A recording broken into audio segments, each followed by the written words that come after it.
விதி, கர்மா, இதுக்கு என்ன பேசுகிறேன், எல்லாமே இங்கு உள்ளவர்களால் ஆகிவிடும் என்றால், பணத்தால், பொருளால், அதிகாரத்தால், ஆணவத்தால் ஆகிவிடும் என்றால், அப்புறம் ஏன் அதிகாரத்தில் உள்ளவங்களுடைய சில குழந்தைகள், அவர்களுடைய சில பிள்ளைகள் சில வியாதிகளால் அவர்கள் பணமோ அதிகாரமோ காப்பாற்றாங்க, அவர்கள் இந்த உலகை விட்டு அப்படியே துரதிர்ஷ்டம் போயிடுறாங்க. வருத்தம்தான். யார் இறப்பதையும் நம்ம சந்தோஷமாக பேச நான் வரல. அதே மாதிரி அதிகாரத்தில் உள்ளவர்கள், செல்வந்தர்களால் அவர்கள் குழந்தைகள்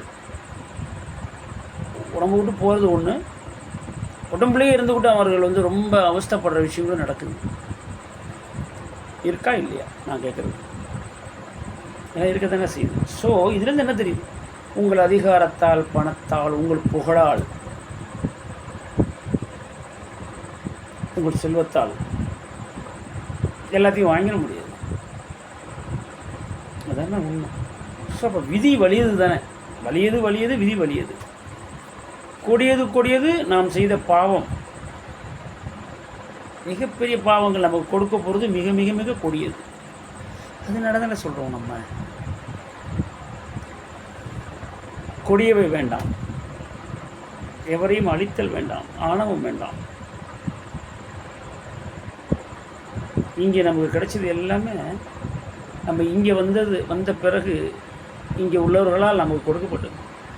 இங்கே உள்ளவர்கள் மட்டுமில்லை, தலைக்கு மேலே ஒன்று இருக்குல்ல, தலைக்கு கீழே அதான் இருக்குது, ஏன் உடம்புக்கு கீழே அதான் இருக்குது. சும்மா கையை காட்டுறது, நமக்கு அதிகார மையம் தலைமைச் செயலகம் மீது தர, அதனால தான் அப்படி தலைக்கு மேலே கை காட்டுறது. மேலே காட்டுறதுனால இறைவன் மேலே மட்டும்தான் இருக்கான்னு நினைக்காதீங்க. நம்ம உடம்புக்கு கீழேயும் இருக்கான், பூமிக்கு கீழேயும் இருக்கான். பூமிக்கு எல்லா திசைகளையும், 8 திசைகளையும் இறை அருளும் இறை அணுக்களும் அந்த ஞானம் தான் நிரம்பியிருக்கு.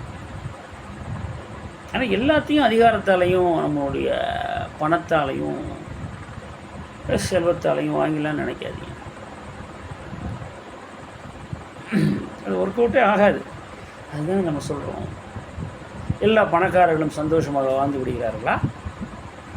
இல்லை எல்லா ஏழைகளும் துக்கமாக தான் வாழ்கிறாங்களா? கிடையாது. பல பணக்காரர்களும் மிக துக்கமாக வாழ்ந்து கொள்கிறார்கள். பல ஏழைகள் மகா ஆனந்தத்தோடு வாழ்ந்துட்டு இருக்கிறாங்க.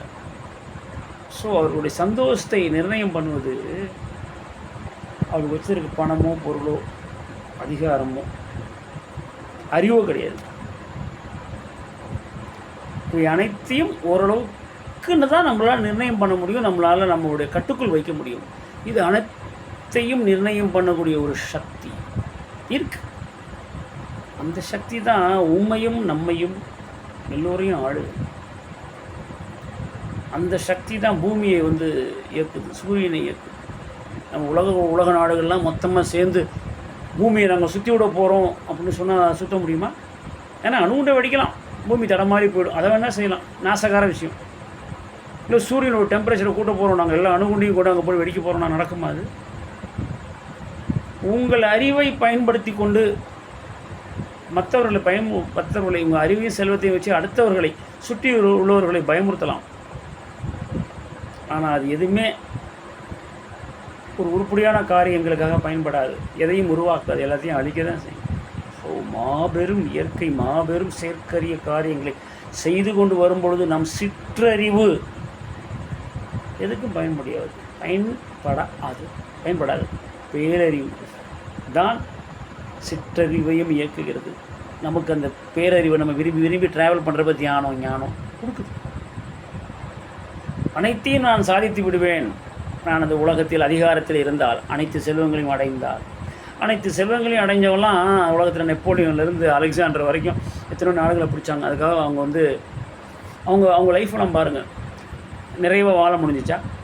எவரை அழித்தும் எவரும் வாழ முடியாது, எவரை கெடுத்தும் எவரும் வாழ முடியாது, ஆணவம் கொண்டும் எவரும் வாழ்ந்துட முடியாது. ஆணவம் வேண்டாம், அறிவை கொண்டு பெருமிதம் வேண்டாம், செல்வத்தை கொண்டு செருக்கு வேண்டாம். ஆணவம், அறிவு செல்வம் இருந்தால் அனைத்தையும் ஒரு கை பார்த்துருவாங்கிற அப்படிங்கிற ஒரு மடத்தனமான எண்ணமும் வேண்டாம். இதெல்லாம் நீங்கள் அடையுங்கள், ஆனந்தமாக இருங்கள். உங்களும் உங்கள் குடும்பத்தாரும் சுற்றத்தாரும் உலகத்தாரும் அதன் மூலமாக பலன் பெற்றால்தான் மிகவும் சிறப்பு. இதனை உணர்ந்து நாம் அனைவரும் இதனை கொண்டு செருகு கொள்ள வேண்டாம். செல்வம், புகழ், பதவி அப்படின்னு வெறி கொண்டு ஓட வேணாம். வெறி கொண்டு ஓடி அதுக்காக பல உயிர்களை அழிக்க வேண்டாம், கெடுக்க வேண்டாம். நாம் முடிந்த அளவுக்கு நேர்மையாகவும் உண்மையாகவும் இருப்போம். உண்மையை நோக்கிய பயணத்தில் நாம் செல்வோம். நமக்கு இருக்கிறது சிற்றறிவு தான், பேரறிவே கிடையாது. ஞான நிலை அடைந்தால் தான் பேரறிவில் கொஞ்சம் வருது. ஞான நிலை அடைந்த பேரறிவாக நம்ம மாறிடுவோம். பாக்கி உலகத்தில் உள்ள எந்த அறிவும் சிற்றறிவு தான். இந்த சிற்றறிவை வச்சு நம்ம ஒரு கணக்கு போட்டு சீரழிய வேண்டாம். பேரறிவை நெருங்கி அந்த பேரறிவை அடைந்து உணர்ந்து பேரறிவாக மாறி ஞான நிலையை அடையும். சரியா? இப்படி பேசுகிறவங்களெல்லாம் அந்த உலகம் வேறு மாதிரி தான் பார்க்கும். பரவாயில்ல, உண்மையை பேசித்தானே ஆகணும். ஆனால் ஒவ்வொருவரும் ஒரு நாள் அதை உணர்வார்கள். அவர்கள் உணர்வு வரை இதை சொல்ல வேண்டியது எங்களின் கடமை. அதை நான் சொல்கிறேன். சரியா? சந்தோஷமாக இருக்கும். எல்லோரும் வாழுங்க, உண்மையாக இருங்க, நேசமாக இருங்க, பாசமாக இருங்க. எல்லோருக்காகவும் வாழுங்கள். முதல்ல உங்களுக்காக நீங்கள் நல்லபடியாக வாழுங்கள், உறவுக்காக நல்லபடியாக வாழுங்கள். அதுக்கப்புறம் உலகத்துக்காக வாழுங்கள். அட்லீஸ்ட் 50-60 வயசுக்கு மேலே நம்ம வாழ்ந்தால் சிற்றறிவும் சிறக்கும், பேரறிவும் சிறக்கும். வாழ்க. அடுத்த வீடியோவில் சந்திப்போம்.